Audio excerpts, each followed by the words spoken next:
အားလုံးပဲမင်္ဂလာပါ Improve Your English Tower ကနေပြီးတော့ကြိုဆိုလိုက်ပါတယ်ဒီနေ့ကတော့ vocabulary for beginners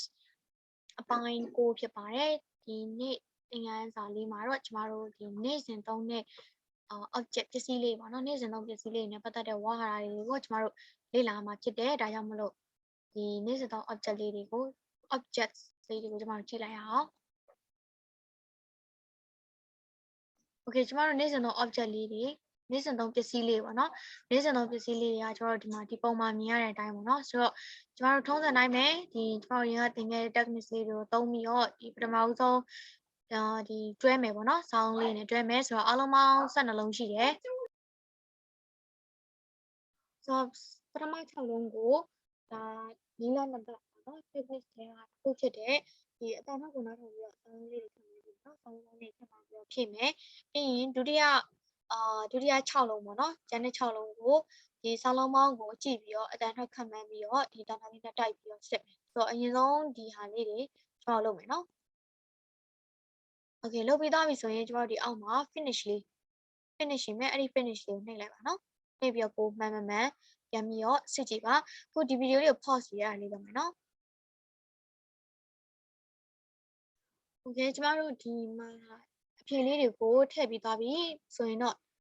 finish လုပ်ပြီးရအခါအဖြေမှန်လေးနဲ့ပေါ်လာလိမ့်မယ်ပေါ့နော်ဆိုတော့ဒါလေးတွေရတဲ့အဖြေမှန်လေးတွေပေါ့အဖြေမှန်လေးတွေဖြစ်မယ်ဆိုတော့ကျမတို့နံပါတ်ဒီ tag နဲ့နောက်တစ်ခုဖြစ်တယ်ပေါ့နော်ဒီကိုပုံဝင်ခြင်းမှာရှိတဲ့ပစ္စည်းလေးတွေကိုဒီကိုလေ့လာထားတဲ့ vocab လေးနဲ့တွဲပြီးနာမည်ပေးမယ်ဆိုတော့ဒီမှာဆိုရင်ဒီမှာမျက်မှန်တို့ဖုန်းတို့ရှိရပေါ့နော်လွယ်လွယ်ကူကူလေးဆိုတော့ဒီဟာလေးတွေကိုအသုံးပြုပြီးတော့ဒီ vocab လေးကိုဟာတာတွေအသုံးပြုပြီးတော့လုပ်မယ်နော်ဗီဒီယိုလေးကိုခဏ pause ပြီးတော့ဒီ tag နဲ့ tree လေးကိုလုပ်ပြီး tag နဲ့ tree လေးကိုလုပ်ပေးပါ Okay ဒီ technique 3နဲ့ကျွန်တော်လုပ်ပြီးသွားပြီဆိုရင် technique 4ပေါ့နော် technique 4ထဲက technique 4ကတော့ဒီစာလုံးလေးတွေကနည်းတဲ့ကြောင့်မလို့ဒါလေးကိုမသုံးဘူးပေါ့နော်ဆိုတော့ technique 5ကိုတောင်းမယ် technique 5ကကျွန်တော်ရုပ်ရှင်ဒီစာအုပ်တွေကနေပြီးတော့ဒီသင်ခဲ့တဲ့စာသားလေးပေါ့နော်ဆိုတော့အဲ့စာသားလေးတွေကိုစာသားလေးတွေကနေပြီးတော့ဒီဟာနဲ့အသုံးဝင်ပါတော့နော်ဒီဟာနဲ့ live ဖတ်မဲ့ဟာလေးကိုကျွန်တော်တို့ရှာလိုက်ပါပေါ့နော်ဒီ notes လေးကိုလာပြီးတော့ကိုမှတ်ထားတဲ့စာကြောင်းလေးတွေကဒီစာလုံးလေးတွေဒီဝေါ်ဟာတာလေးနဲ့အသုံးချလို့အစားထိုးပြီးသုံးချလေးပုံနဲ့စာကြောင်းရှာလိုက်ပါပြီးရင်အဲ့ဒီဟာကိုအစားထိုးပြီးတော့လုပ်ပေးပါဦးနော်ဟောဒီဗီဒီယိုလေးခဏ pause ပြီးတော့ဒီဟာလေးလုပ်မယ်နော် Okay လုပ်ပြီးသားပြီဆိုရင်တော့ကျမတို့ technique နံပါတ်6ဖြစ်တဲ့ဒီဟောပေါ့ကိုပိုင် sentence လေးပေါ့နော်ကိုပိုင် sentence လေးလုပ်မယ်ဆိုတော့ကိုပိုင် sentence လေးလုပ်မယ်ဆိုတော့ကျမတို့ဒီမှာကိုပိုင် sentence လေးဆိုတော့ကျမကရက်ကောက်မှာရှိရလို့ပြောလိုက်မှာပေါ့အဲ့ဆိုပစ္စည်းလေးကကျွန်တော်မှာမရှိတယ်ငါရှိတယ်ဒါမျိုးပြောချင်တာဖြစ်တဲ့ကျွန်တော်မှာရှိတယ်ဆိုတဲ့ဟာလေးနဲ့သုံးလိုက်မယ်ဆိုတော့ဒီမှာဆိုရင် I ကကျွန်တော် have ကရှိပြီဘာရှိလဲ and ဒီမှာဆိုရင် well sorry mobile phone ဆိုရင် I have mobile phone in letter ဆိုရင်လည်း I have letter in ticket ဆိုရင်လည်း I have ticket ဆိုတော့ဒါမျိုးလေးနဲ့ပေါ့နော်ဒါမျိုးလေးနဲ့ကျမတို့ကြည့်မယ်ဒီမှာဆိုရင်ကျမတို့ glasses မျက်မှန်ရှိရဆိုရင်လည်း I have glasses ဆိုတော့ဒီစာလုံးလေးတွေနဲ့ကျမတို့ဒီမှာရှိတဲ့12လုံးနဲ့ပေါ့နော်အစားထိုးပြီးတော့လုပ်သွားမယ်ဆိုတော့ဒီဗီဒီယိုလေးကိုခဏ pause ပြီးတော့အဲ့ဒါလေးလုပ်မယ် Okay အဲ့ဒါလုပ်ပြီးသွားပြီဆိုရင်တော့ကျမတို့နောက်တစ်နည်းဖြစ်တယ်ပေါ့နော် what နည်းလေးသွားမယ်ဆိုတော့ what ပေါ့နော်စကလုံးကွန်ရက်နည်းလမ်းလေးသွားမယ်စကလုံးကွန်ရက်နည်းလမ်းလေးသွားမယ်ဆိုတော့ကျမတို့ဒီစာလုံးထဲကနေပေါ့နော်ဒီစာလုံးထဲကနေပဲကျမအနည်းဆုံး2လုံးလောက်ပေါ့နော်2လုံးလောက်ကိုရွေးချယ်ပြီးတော့ခုနဒီစကလုံးကွန်ရက်နဲ့ synonym antonym idiom phrasal verb preservation phrasal verb ပေါ့နော်မရှိလို့ရှိရင်လည်းမရှိသလို improper ပေါ့နော်ဒါလေးလုပ်မယ်ဒီဗီဒီယိုလေးခဏ pause ပြီးလုပ်မယ်နော် Okay လုပ်ပြီးသွားပြီဆိုရင်တော့ technique number နောက်တစ်ခုပေါ့နော်နောက်တစ်ခုဖြစ်တဲ့dictionary ကိုသုံးပြီးတော့เนาะအရင်သင်ခန်းစာမှာသင်ခဲ့တဲ့ dictionary ကိုသုံးပြီးတော့ကျမတို့စာလုံးလေးတွေရဲ့အသုံးအနှုန်းလေးတွေပြီးတော့သူ့မှာရှိရဲ့နောက်ထပ် idiom ရှိရင်လည်း idiom တွေပေါ့နော်ဒါလေးကိုကျမတို့လေ့လာမယ်ဆိုတော့ကျမတို့ဒီထဲကနေပြီးတော့ခုနကနှလုံးကိုဖယ်ပေါ့နော်ခုနကနှလုံးကိုဖယ်ပြီးတော့ကျန်တဲ့နောက်ထပ်3လုံးလောက်ပေါ့ နောက်ထပ်3လုံးလောက်ကိုကျမတို့ dictionary လေးကိုအသုံးချပြီးတော့စာလုံးလေးတွေ vocab တွေတိုးပေါင်းလုပ်မယ် okay ဆိုတော့ဒါဆိုရင် video လေးကို pause လုပ်ပြီးတော့ဒီခုနဒီ dictionary ကိုသုံးပြီးတော့စာလုံးလေး3လုံးလောက်လုပ်ပေးပါ okay ပြီးသွားပြီဆိုရင်တော့ကျမတို့ဒီနေ့ပြပေးမယ်စာလုံးမှတ်နည်းလေးပေါ့နော်မှတ်နည်းလေးကိုရောက်လာခဲ့ပြီဆိုတော့ဒီနေ့မှာတော့ကျမတို့မှတ်တာဘယ်လိုမှတ်မလဲဆိုရင် etymology လို့ခေါ်တဲ့ဒီစကားလုံးတစ်လုံးရဲ့အရင်းမြစ်ပေါ့နော်စကားလုံးတစ်လုံးရဲ့အရင်းမြစ်ကိုကျမတို့ရှာပြီးတော့ဒီစကားလုံးကိုမှတ်တာပေါ့နော်။ဘာကြောင့်လဲဆိုရင်နောက်ထပ်တစ်မျိုးရှိသေးတာက root word ဆိုပြီးတော့လည်းရှိတယ်။ဆိုတော့ဒီစာလုံးထဲမှာတော့ဒီမှာ root word တော့မသိဘူးပေါ့နော်။ဒါပေမဲ့ကျို့စာလုံးတွေကroot word ဆိုတာကဒီစကားလုံးရဲ့အရင်းမြစ်လို့ပြောရမလားအမြစ်လို့ပြောရမလားအဓိကထောက်တိုင်းလို့ပဲပြောရမလားဒါမျိုးရှိမယ်ပေါ့နော်။ဥပမာဆိုလို့ရှိရင်ကျမတို့ဒီanti ပေါ့နော် anti ဆိုတဲ့စကားလုံးကကျမ root word ပေါ့ဆိုရင် anti ဆိုတာကသူက against ဆိုတဲ့အဓိပ္ပာယ်ဆန့်ကျင်တယ်ဆိုတဲ့အဓိပ္ပာယ်ဆိုရင် antibiotic ဆိုရင်ဒါဟိုပါပေါ့ယောဂပိုးမွားတွေကိုဆန့်ကျင်တိုက်ခိုက်တဲ့ဆေးပေါ့ဒါမျိုးကိုဆိုလိုတာပေါ့ဆိုတော့အဲ့မှာ anti နဲ့စတဲ့စကားလုံးတွေနောက်ထပ်အများကြီးရှိလိုက်မယ်ဆိုတော့ဒီလိုမျိုးကိုပြောတာပေါ့နော် root word ဆိုတာလေဒါမျိုးလေးလည်းရှိတယ်ဆိုတော့ဒီနေ့မှာတော့အဲ့ဒါတော့မဟုတ်ပါတော့ဒါကတော့ဘူးကူးသားအနေနဲ့ပြပြတာဒီလိုမျိုး root word တွေနဲ့မှတ်မယ်ဆိုလို့ရှိရင်လည်းကျမတို့ဒီ vocab ကိုပို့ပြီးတော့မှတ်မိလွယ်စေတယ်ပေါ့နော်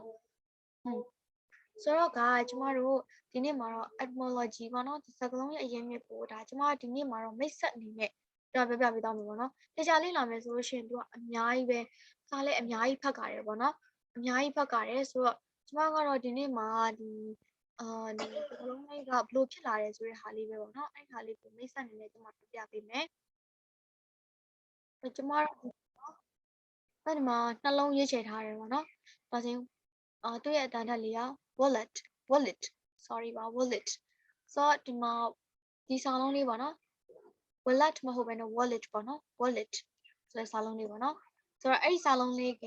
သူ့ရဲ့ origin လေးကဘယ်လိုဖြစ်မလဲဆိုရင်ဒါ origin ဆိုတာသူ့ရဲ့စာလုံးမူရင်းပေါ့နော်ဆိုတော့သူ့ etymology လို့လည်းပြောလို့ရတယ်ဆိုတော့ဒီမှာကျမတို့ဒီမှာဘယ်ကနေစာလုံးလေးကရလာလဲဆိုလို့ရှိရင် well ဆိုတဲ့စာလုံးလေးကနေရလာတာ well ဆိုတဲ့စာလုံးလေးကသူအရင်တော့ကဒီ German စကားလုံးပေါ့နော် German စကားလုံးပြီးတော့ Anglo Norman French ဆိုတဲ့အဲ့ဒီစကားကနေပြီးတော့မှနောက်ထပ်ဒီ Middle English ပေါ့နော်ဒီ Middle English ဒီဟောပေါ့သူက English မှာဆိုရင်သူက Old English ရှိ Middle English ပြီးတော့မှဒီ Modern English ဆိုပြီးဖြစ်လာပါတော့ဆိုတော့အဲ့ဒီအခု Modern English မဖြစ်ခင်မှာပေါ့မဖြစ်ခင်ဒီ Middle English နောက်ပိုင်းမှာမှဒီ wallet ဆိုတဲ့ဟာကစကားလုံးကစပြီးတော့ဖြစ်လာတာပေါ့နော်အဲ့ဒါကျမတို့ဒီဟာရဲ့ဒီစကားလုံးလေးရဲ့etymology လေးကိုလည်းသိပါနော်နောက်ထပ်ဆိုတော့ကျမတို့ဒီမှာတော့လာပြီးကြည့်လို့ရတယ်ဒီမှာဒီ etymol online ပေါ့နော် etymol online ဆိုပြီးတော့ရှိတယ်အဲ့ဒီမှာလည်းသူကကျတော့ဒီစာလုံးတွေရဲ့ etymology ပေါ့နော်စာလုံးတွေရဲ့ etymology ကိုသူကရေးပြထားတယ်နည်းနည်းတော့ရှုပ်ထွေးရပေါ့နော်ဒါကြောင့်မို့ကျမဒီမှာဒီလွယ်ကူမဲ့ဟာလေးပဲကျမလုပ်ပြပေးထားတယ်ဆိုတော့ဒီမှာဒီ Google မှာပေါ့နော် etymology of wallet လို့ရှာလိုက်အောင်လည်းကျမတို့ရပြီပေါ့နော်ဆိုတော့သူ့ရဲ့အတတ်ထောက်လည်း Google ကရှာလို့ရတယ် wallet ပေါ့နော်ဒါမျိုးလည်းကျမတို့ရှာလို့ရတယ်ဆိုတော့ဒါလေးကတော့ wallet ကဒီ etymology ပေါ့နော် etymology မှာအသေးစိတ်မဟုတ်ဘဲနဲ့ဒီအပေါ်ရန်သူဘယ်ကနေဖြစ်တယ်ဆိုတဲ့ဟာပေါ့ဆိုတော့ဒီ19ရာစုလောက်ပေါ့နော်19ရာစုအလယ်ပိုင်းလောက်ကနေပြီးတော့ကျမတို့သုံးတဲ့ဟာပေါ့နော်သုံးတဲ့ဟာအဲ့ဒါက wallet လို့ဖြစ်လာရပေါ့နော်ဒီကျမတို့ဒါလေးကပြီးတော့ wallet ရဲ့ပြီးတဲ့ခါမှာနောက်တစ်လုံးကကြောင့် key ပေါ့နော် key ရဲ့ဒီ origin လေးပေါ့သူ့ရဲ့ origin လေးကသူကဘယ်ကနေလာလဲဆိုရင်ကျမတို့ key ဆိုတဲ့ဟာလေးဒီက old English ပေါ့နော် English ကိုမှသူကတော်တော်လေးရှေးဟောင်းကြတယ်ဒီစကားလုံးလေးတွေပေါ့ k ရဲ့ဒီ phonetic sample up လေးရဲ့ g လေးရဲ့ k လား key လားဒါမျိုးကနေပြီးတော့ key ဆိုပြီးတော့ဖြစ်လာတာပေါ့နော်သူကကျတော့ unknown origin နဲ့ဘယ်ကနေလာလဲတော့သူကတေချာတော့မသိဘူးเนาะအဲ့စာလုံးလေးတွေကဆိုတော့ဒီစာလုံးကနေပြီးတော့ဖြစ်လာတာဆိုတော့နောက်တစ်မျိုးရှိတယ်နောက်တစ်မျိုးမှာကျသူကဒီစပိန်ကနေပေါ့နော်စပိန်ကနေပြီးတော့သူကခိုင်ယိုဆိုတဲ့အတန်ထွက်ကနေပေါ့နော်ခိုင်ယိုနောက်ထပ်သူ့ကိုရှိုတို့ reef လို့ ဒါမျိုးတန်လေးထွက်တယ်ကျွန်တော်မှန်ချင်မှမှန်ပါပေါ့နော်အဲ့ဒါဆိုကျွန်မဒီစာလုံးလေးကိုကြည့်ပြီးတော့မှန်ပြီးထွက်တာဆိုတော့ဒါမျိုးနဲ့ရှိတယ်ဆို Spanish ကနေလာတယ်နောက်ပြီးတော့ဒီ English ပေါ့နော် English ကနေလဲကျွန်တော်တို့ဘယ်ကနေလာလဲဆိုတော့ key ပေါ့နော်ဒါဒီတန်းထက်လေးက QUAY သူ့ကိုလည်းတန်းထက်က key လို့တန်းထက်တယ်ဟိုရဲ့ဒီအဓိပ္ပာယ်ကတော့ဒီတတ်တုတစ်ခုပေါ့နော်ဒီတတ်တုတစ်ခုရဲ့နာမည်အဲ့နာမည်ကနေပြီးတော့သူကကျွန်တော်တို့တော့ဆိုတာကလည်းတန်တို့တတ်ထုကနေလောက်တာပေါ့နော်တန်ဆိုတဲ့တတ်ထုကနေလောက်တာဆိုတော့အဲ့ဒီတတ်ထုရဲ့နာမည်ပေါ့နာမည်ကနေပြီးတော့ကျမတို့စာလုံးလေးပြောင်းသွားတာပေါ့နော်စာခါယူတို့ QUAY key ကနေပြီးတော့ဒီ19ရာစုနှောင်းပိုင်းမှာကျမတို့ KEY key ဆိုတဲ့စာလုံးပေါင်းလေးပေါ့နော်စာလုံးပေါင်းလေးကစပြီးတော့ဒီလိုပြောင်းလဲလာတာပေါ့ဆိုတော့ကျမတို့19ရာစုနှောင်းပိုင်းကနေ19ရာစုနှောင်းပိုင်းမှာစပြီးတော့ KYE key လို့အသုံးပြုလာတယ်ပေါ့နော်ဒါမျိုးလေးတော့ကျမတို့ဒီလိုမျိုးနည်းနဲ့တော့မှတ်ထားလေးရတယ်။ဒါတော့ကျမမိတ်ဆက်အနေနဲ့ပေါ့နော်နောက်ထပ်တော့သူ့ကိုလေ့လာမယ်ဆိုလို့ရှိရင်ဒီတခြားလေးတော်တော်လေးအတွင်းကြကြအဲ့လိုမျိုးလေ့လာတော့မှဒီ etymology ပိုင်းကိုတခြားလေးဟိုဖြစ်မှာပေါ့နော်ဒီမှာကတော့ကျမတို့ဒီ foundation course လည်းအတွက်လည်းဖြစ်တဲ့ကြောင့်မို့လို့စစဒီ beginner လေးလည်းဖြစ်တဲ့ကြောင့်မို့လို့ဒီလောက်လေးတည်ထားရင်တော့ကျမတို့စင်ပြေပြီပေါ့နော်ဆိုတော့ကျမဒီနေ့မှာပြပေးမယ်ဒီ etymology ပေါ့နော် etymology သုံးပြီးတော့ဒီ vocab မှတ်နည်းလေးပေါ့နော်အဲ့မှတ်နည်းလေးပြပြီးသားပြီဆိုတော့ကျွန်တော်တို့ဒီဘက်ကဒီ test လေးတွေကျွန်တော်တို့ဖြေလိုက်ကြအောင်ပေါ့နော် test လေးဖြေလိုက်ကြအောင်ဒီနေ့ test ကကျွန်တော်တို့3ခုပဲဖြေရမယ် task 2ရယ်3ရယ်5ရယ်ပဲဖြေရမယ်ပေါ့နော်အလဲက4ကတော့လွယ်သူကဒီမှာလဲက4ကလူတွေအုပ်စုနှစ်စုတွေခွဲရမှာပေါ့နော်ဒါလေးကလွယ်လို့ကြော်လိုက်မယ်ဆိုတော့1နဲ့4ကိုကြော်ပြီးတော့2 3 5ဒါလေးလုပ်ပေါ့နော်ဆိုတော့ပထမဆုံး2မှာ1ကတော့ဒီထုံးစံတိုင်းပဲပေါ့နော်အတန်တန်လေးနားထောင်ပြီးတော့ဒီမှာကျစာလုံးကိုရေးရတယ်စာလုံးလေးကိုစာလုံးလေးလိုက်ပြီးတော့ထည့်ရမယ်ပေါ့နော်စာလုံးလေးထည့်ရမယ်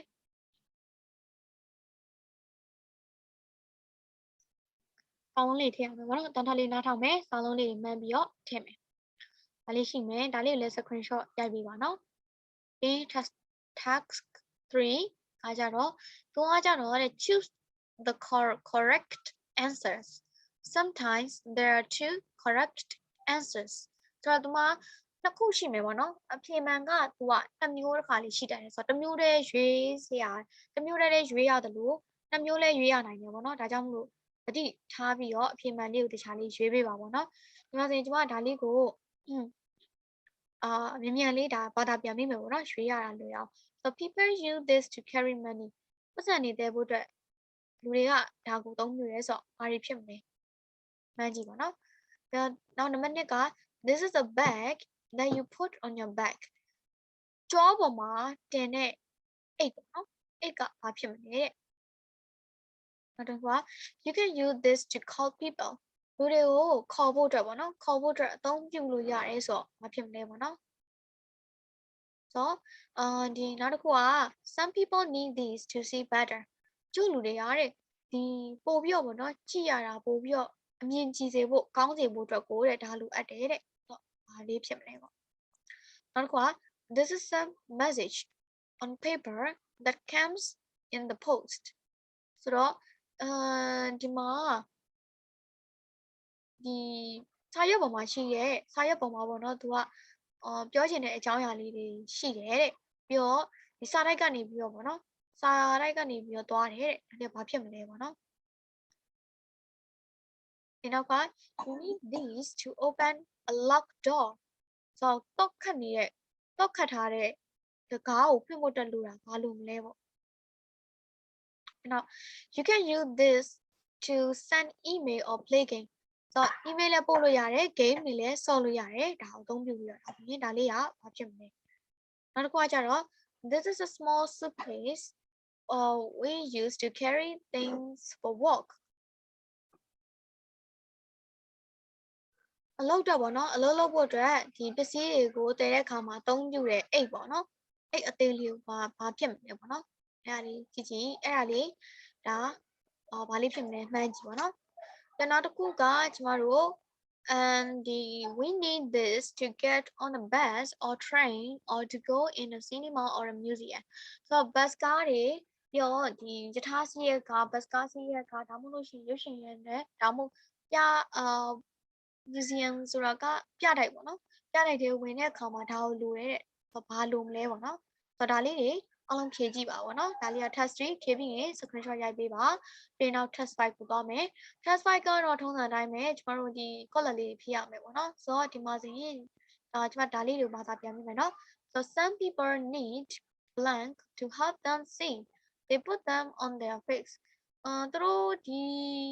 တချို့လူတွေကတဲ့ဒီ color ကိုဘောလုံးလိုအပ်တယ်တဲ့ဘာလို့လဲဆိုရင်သူတို့မြင်ရဖို့အတွက်ကိုလိုအပ်တယ်သူတို့ကဒီမျက်နှာပေါ်မှာပေါ့နော်မျက်နှာပေါ်မှာဝတ်ဆင်ပါတယ်တဲ့သင်ဘာဖြစ်မလဲ you can use a color a blank to call people so လူတွေကိုခေါ်ဖို့အတွက်ပေါ့နော်ဖုန်းခေါ်ဖို့အတွက်ဒါကိုအသုံးပြုရတယ်ဆိုတော့ဘာကိုအသုံးပြုမလဲပေါ့နော်Number 3 a blank is a message on paper it comes in the post ဆိုတော့ဒါလေးကလည်းခုနစာရွက်ပေါ်မှာအကြောင်းအရာလေးရှိမယ်ဆိုတော့ပြီးရင်သူကစာတိုက်ကနေပေါ့နော်စာတိုက်ကနေလာတယ်တဲ့ဆိုတော့ဘာလေးဖြစ်မလဲ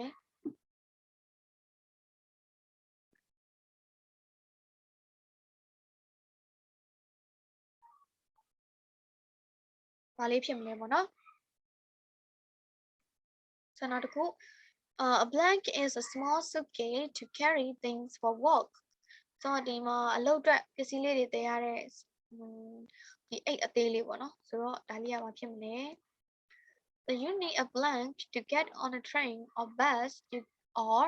go in a cinema or a museum ဆိုပြတိုက်တွေရုပ်ရှင်ရုံတွေသွားတာတို့ bus cars နဲ့ဒီယထာစီးတာတို့ဆိုရင်လိုအပ်တဲ့ဟာလေးပေါ့နော်ဒါလေးဘာဖြစ်မလဲ So you probably need to open the door of your house ဆိုမင်းရဲ့အိမ်ရဲ့တကားကိုဖွင့်ဖို့အတွက်လိုတာဘာလိုမလဲပေါ့နောက်ဒီ and a blank is an electronic machine you can use to walk or play games it is too big for your pocket ဆိုတော့မင်းအိတ်နဲ့တော့မဆန့်ဘူးပေါ့နော်တော်တော်ကြီးရယ်ဒါပေမဲ့ तू ကဒီ game တွေနဲ့ဆော့လို့ရပြီးတော့အလုပ်လုပ်လို့လည်းရတယ်ဆိုတော့ဒါကဘာဖြစ်မလဲဒီလျှက်စစ်ပစ္စည်းပေါ့နော်လျှက်စစ်ဆက်ပေါ့လျှက်စစ်ဆက်ရန်တရားတစ်ခုအဲ့ဒါကဘာဖြစ်မလဲတဲ့ and you can use a blank to carry blank notes and credit or